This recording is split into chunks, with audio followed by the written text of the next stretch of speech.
5 steps kung paano makamit ang financial independence. Una is gumawa ka ng goal. Lahat naman nagsisimula na dapat meron tayong goal at dapat nililista natin yung mga financial plan natin. And then pangalawa, gawin mong passive ang iyong active income.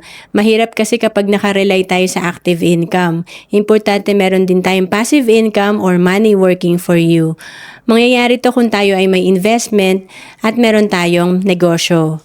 Pangatlo, matuto kang mag-budget. Kasi kahit na malaki naman ang ating income, kung mataas din ang lifestyle natin, maaring wala tayong maipon. And then, pang-apat, i-upgrade mo ang iyong skills. Kasi best investment talaga natin yung pag-improve ng sarili natin. And pang-lima, i-diversify mo ang iyong investment. Hindi dapat nasa isang lalagyan lang ang ating pera. Importante, marami tayong pinaglalagyan ng ating investment. To know more about savings and investment, message mo lang ako sa FB, Roan Celis Capistrano.